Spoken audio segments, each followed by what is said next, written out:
3강, 손과 대뇌의 역할 및 관계. 이게 여기에서 손하고 뇌는 어떻게 보면 이 손이 외부로 튀어나와 있는 뇌라고 보시면 되거든요. 그래서 이 뇌는 제일 큰 뇌, 적은 뇌, 뭐 이렇게 이제 보셔도 돼요. 그래서 손과 뇌의 역할 및 관계를 이야기를 한번 드려보도록 하겠습니다. 손은 대뇌의 심부름꾼이라고 하거든요. 그래서 이제 이 지문을 알려면 손에 대한 그 역할, 그리고 손이 어떤 일들을 주로 하고, 뭐 이런 것들에 대해서 이해를 하면은 상당히 좀, 이해가 좀 빠를 것 같은데요. 두 번째 뇌의 파견기관이라고 사실 이제 저는 이야기를 하는데요. 뇌에서 가장 많이 신호와 명령을 내리는 곳이 손입니다. 그래서 이 손을 자유자재로 사용할 수 있다는 건 인류 문명의 발달에 지대한 역할을 했다라는 거거든요. 그래서 손은 어떠한 일을 수행하는 과정에서 빼놓을 수 없는 아주 중요한 역할을 수행을 했는데,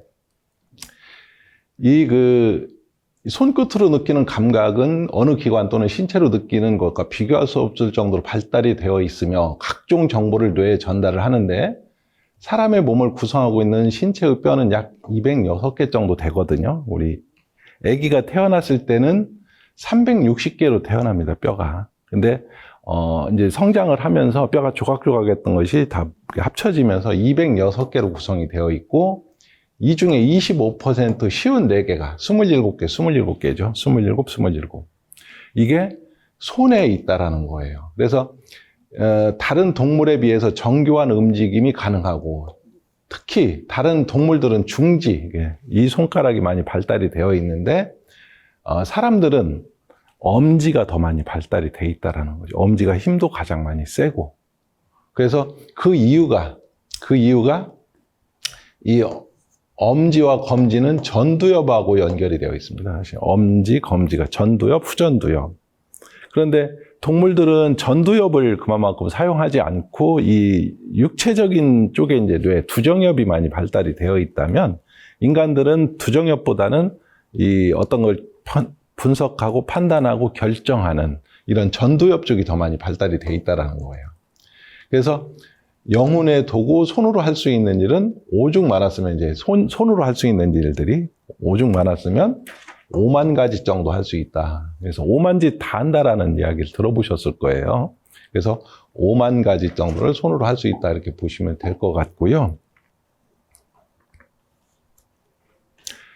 그래서 대뇌 기능에 손이 미치는 영향을 보면, 이게 이제 펜필드라고 하는 사람이 그린 그림을 보면, 이 전체 우리 뇌에서 손이 차지하는 비율이 가장 높더라. 약 30% 정도.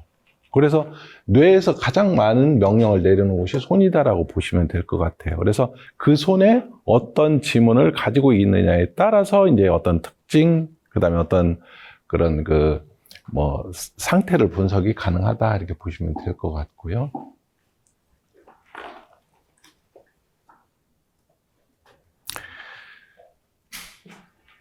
동물의 손, 발, 그리고 지문. 그러니까 이제 얘네들도 보면 오랑우탄, 코알라, 심지어는 이제 손은 여기에 어떤 개인 식별이 가능한 무늬가 있다고 하죠. 그래서, 이 동물들도 지문이 있기는 한데, 사람들이 가지고 있는 지문처럼 정교하고 섬세하지 못합니다.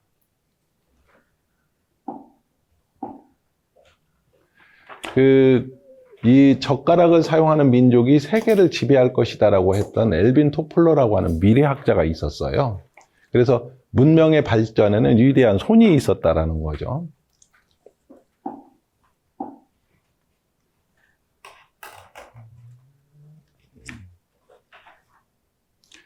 이게 넘어갔는데, 이 미래학자 엘빈 토플러가 한 이야기는 젓가락을 사용하는 민족이 21세기 정보화 시대, 이렇게 넘어가네. 정보화 시대를 지배한다. 그래서 이 내용을 보면 젓가락의 섬세한 움직임이 인간의 두뇌 발달에 밀접한 관련이 있다라는 얘기인데, 젓가락을 사용하면 손가락에 있는 30여 개의 관절, 60여 개의 근육이 움직이고 이에 따라서 손의 감각이 극대화되고 뇌의 기능도 활성화가 된다는 거예요. 그래서 손을 많이 움직이는 사람들이 어떠한 그 뇌 기능도 활성화가 돼 있고 뇌를 잘 쓸 수 있는 그런 가능성이 있다. 그래서 그 손을 가장 잘 쓰는 민족이 전 세계적으로 대한민국이 가장 손을 잘 쓴다는 거예요. 그래서 이 젓가락을 사용하는 나라가 전 세계적으로는 약 23개 나라 정도가 있습니다. 223개 나라 중에 그중에 대부분의 나라들이 한국을 제외한 나머지 나라들은 다 나무젓가락을 씁니다. 그래서 포크를 쓰는 민족보다 나무젓가락을 쓰는 민족들이 그나마 20% 두뇌가 더 발달이 되어 있는데 그 나무젓가락을 쓰는 사람보다는 쇠젓가락을 쓰는 사람은 두뇌가 30%가 더 많이 발달이 되어 있다는 거예요. 그러니까 이 포크를 쓰는 사람이나 나무젓가락을 쓰는 사람들보다도 쇠젓가락을 유일하게 쓰는 대한민국 사람들이 전 세계적으로 가장 두뇌가 발달이 돼 있을 확률이 높다. 그래서 21세기는 한국이 전 세계를 이끌어갈 것이다. 이렇게 해서 이제 미래학자가 이렇게 그 자기 저서에 발표를 했던 내용입니다, 이게. 그래서 그 내용이 이제 조금 전에 말씀드렸던 그런 내용들이고요. 예. 그래서 손가락 힘이 미치는 비율을 보면 우리 그 동물들은 엄지손가락을 주로 많이 사용을 하거든요. 이렇게 엄지손가락으로 어떤 나무에 매달리고 뭐 이렇게도 하는데 사람들은 엄지손가락의 힘이 그렇게 세지 않습니다. 아니, 중지손가락이. 사람들은 엄지손가락의 힘이 50% 약. 그리고 검지가 30% 정도. 그러니까 두 개가 합치면 80% 정도 되는 거죠. 그리고 나머지가 20% 정도 됩니다. 그렇기 때문에 이 엄지와 검지가 아까 말씀드렸던 전두엽과 후전두엽하고 연결이 되어 있어서 어떤 걸 결정하고 분석하는 능력이 여기에 많은 비중을 가지고 있다. 이렇게 보시면 될 것 같고요. 그 내용입니다. 이게.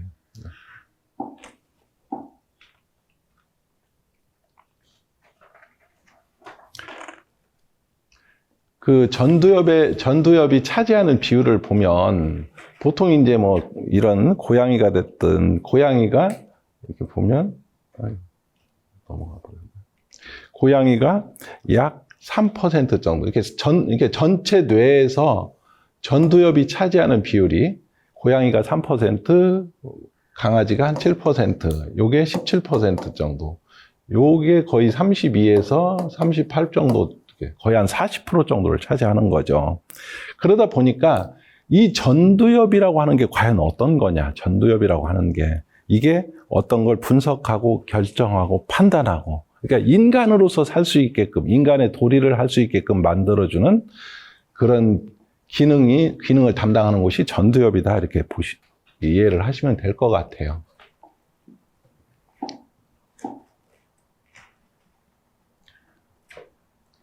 이 전두엽이 어떤 걸 담당하는가를 보니까 고도의 사고, 감정, 이런 것들을 담당하는 기능, 인간이 인간일 수 있게 하는 최고의 사령탑, 어떻게 보면 자동차로 이야기하면 엔진 같은 그런 기능이고요.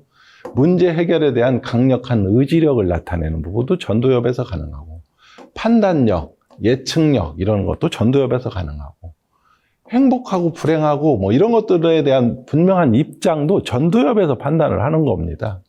그리고 기쁘고 슬픈 것도, 화를 참지 못하거나 스트레스를 조절하는 것도, 스트레스가 이렇게 발생이 되면 그거를 억제하거나 억누르고 또는 이거를 다른 쪽으로 이렇게 변형할 수 있는 것들도 전두엽에서 가능하다라는 거예요. 그 외에도 인기, 명예, 자부심, 긍지, 감동, 의욕, 욕구 뭐 이런 것들이 다 전두엽에서 일어나는 일들이다. 이렇게 보시면 될 것 같고요. 그래서 저는 10개 손가락 중에 가장 중요하게 보는 지문이 어디냐라고 이렇게 이제 저한테 물어보면 저는 엄지손가락의 지문을 이야기합니다. 그런데 엄지손가락 중에서도 오른손 엄지손가락을 더 중요하게 생각을 하고요. 독립운동가의 지문을 연구하면서도 독립운동가들의 엄지손가락의 지문이 어떤 유형이 가장 많았을까에 대해서 상당히 제가 관심을 가지고 그쪽을 살펴봤습니다.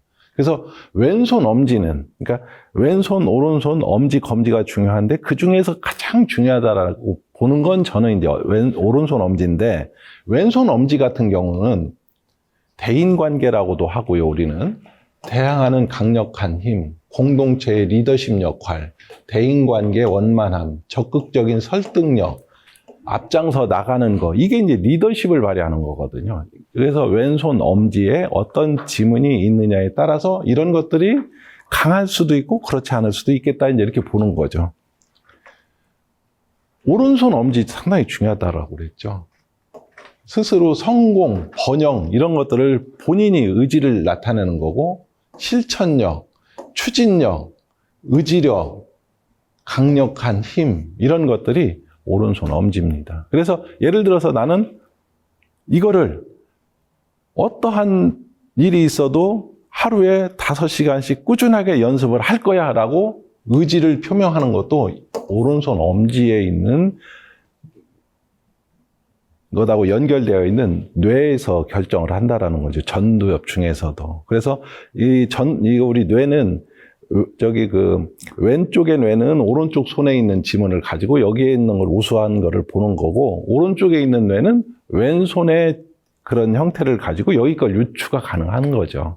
그래서 이쪽에 있는 어떠한 기능이 여기에 엄지손가락에, 오른손 엄지손에 있는 지문을 보고 그게 높겠다 아니면 약하겠다 이렇게 보는 겁니다. 그래서 여기에 지문이 우수하면은 자기가 자기를 어떻게 할 것인가에 대해서 강력한 어떤 의지력을 나타내는데, 이게 약하면은 의지력이 약합니다. 지구력도 약하고 불안감도 있고 이렇습니다. 그 외에도 이제 검지 같은 경우도, 검지손가락도 상당히 중요한데요. 왼손 검지는 이제 우리가 흔히 이제 공간 지각력이라고도 하는데, 이거를 정보 수집 역할, 활동성, 자기가 원하는 게 어떤 것인지 방향성을 찾기도 하고, 어떤 걸 구상하는 능력도 사실 이 왼손 검지에서 찾아냅니다. 그래서 방향을 물어보면 사람들은 뭐 저쪽으로 가면 됩니다 해서 이제 왼손 엄지로 이렇게 검지로 이렇게 가르쳐 주는데요. 이게 방향성과 같은 거. 그리고 오른손 검지 같은 경우에는 여기에서도 리더십의 영향력을 가지고 있기도 하고, 앞장서서 이끌어가는 능력, 용기, 전진, 강력한 에너지, 의견을 강력하게 전달하는 거. 이거는 어떠한 자기가 가고자 하는 어떤 이런 뭐랄까요, 영향력 또는 이끌어가는 거, 뭐 이걸 두고 이제 오른손 검지에 있는 그런 지문이 어떤지를 가지고 이제 그걸 평가를 하는데, 알프스 산맥에서 나폴레옹이 찍은 사진을 보면은 오른손 검지로 이렇게 알프스 산맥을 가르쳤어요. 그게 뭐냐면, 나를 따라라. 강력한 어떤 메시지를 전달을 할 때는 오른손 검지를 치켜 세워가지고 방향을 이렇게 어떤 방향성을 나타냅니다. 그래서 이게 그런 것들, 그런 강력한 리더십과 같은 것들이 오른손 검지에 있다, 이렇게 이야기도 하죠.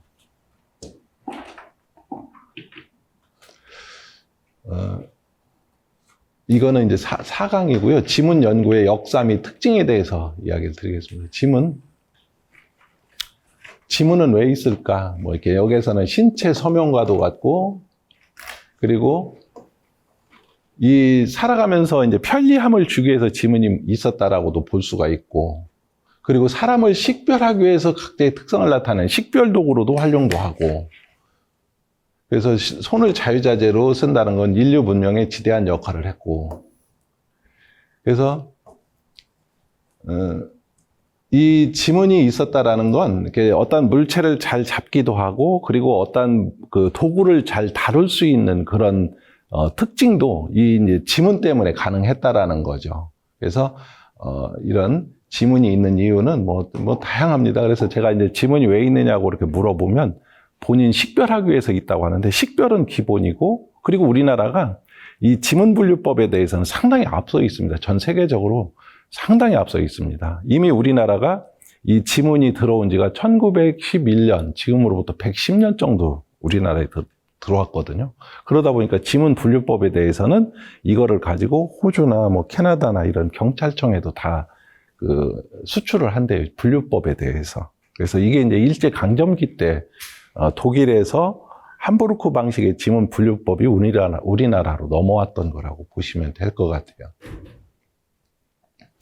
저는 이 지문을 늘 수수께끼와 같은 마법사라고 이야기를 하거든요. 수수께끼를 풀 수 있는 마법사가 지문이다. 이렇게 다양한 지문들을 가지고 있거든요. 이렇게 다양한 지문들을 가지고 있어요.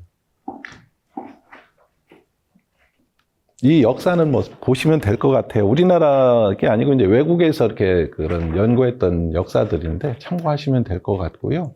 특별하게 지문을 가지고 뭐 성격하고 같이 연계지어서 연구를 했다든지 어떤 재능하고 연결을 지어서 연구를 했다든지 이런 것들은 없었습니다.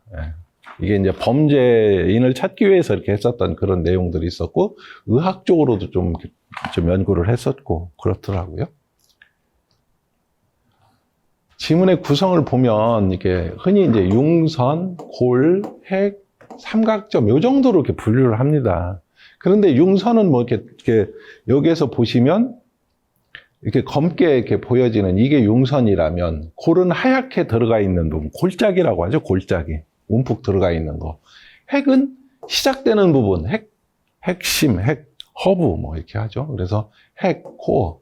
그리고 삼각점은 선이 오고 돌아가고 이쪽으로 내려가고 여기에 이렇게 삼각점처럼 이렇게 되어 있습니다. 이 부분은 삼각도라고도 하고 삼각점이라고도 합니다. 여기에 물론 뭐 여러 가지가 있는데 가장 많이 이제 이야기를 하는 게 이 중에서 삼각점 이야기를 가장 많이 합니다. 삼각점. 이 삼각점을 기준으로 어떻게 이거는 이제 여기도 삼각점이 있고 이런 지문들은 여기에만 삼각점이 있고 여기에서 삼각점을 기준으로 이런 식으로 이렇게 흘러내려가 있다라는 거죠. 그래서 이 기준으로 어느 쪽으로 흘러내려갔느냐, 뭐 이거를 가지고 보기 때문에 삼각점 주로 이제 이야기를 많이 할 거고요.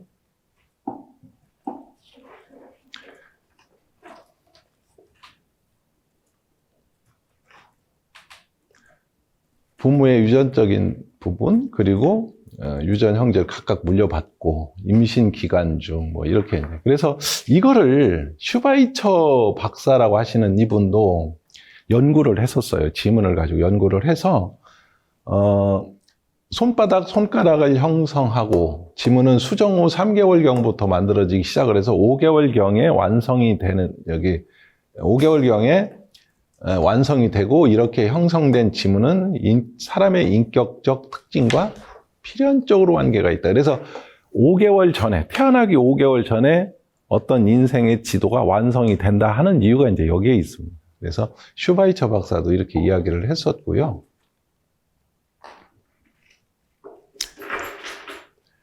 지문을 보면 미끄럼 방지 효과가 있고 마찰력을 높여서 물체를 잡기 용이하게끔 만들었고 이 융선을 통해서 감각이 뇌에 전달을 해주는 거죠. 이렇게 어떤 물체를 만졌을 때 이 물체가 미끄럽다 또는 까칠까칠하다 또는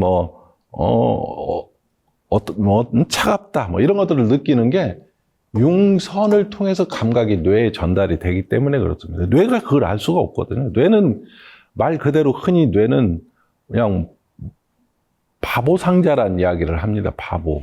그러니까 뇌가 어떤 걸 판단하는 게 아니거든요.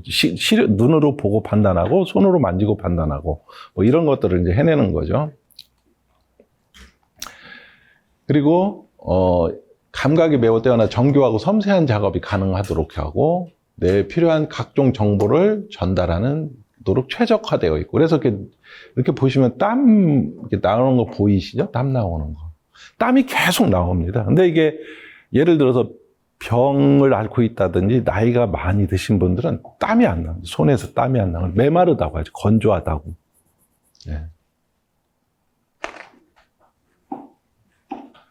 지문은 이렇게 쌍둥이들도 이렇게 보면은 쌍둥이도 일란성 쌍둥이는 얼굴도 같고 지문의 생김새도 같고 이란성 쌍둥이는 얼굴도 다르지만 지문의 생김새도 다르고 뭐 이렇더라고요. 그래서 각각 다르다라는 걸 알 수가 있었고요. 물론 이제 이거는 뭐 그냥 재미로 제가 한번 넣어봤던 건데 지문이 없는 사람도 있다라는 거예요. 그래서 이 사람들은 이렇게 지문이 없는 이유가 보니까 희귀한 유전적 질환 때문이며 전 세계에서 극소수에게만 나타나고 있는 희귀한 질환이래요. 다만 지문이 없을 뿐 건강상의 문제는 딱히 없는 것으로 알려졌다. 그래서 우리는 지문이 모든 사람한테는 다 있는 줄 알았더니 없는 사람도 질병 때문에 그렇다 이렇게 나와 있어요. 없는 사람이 있답니다.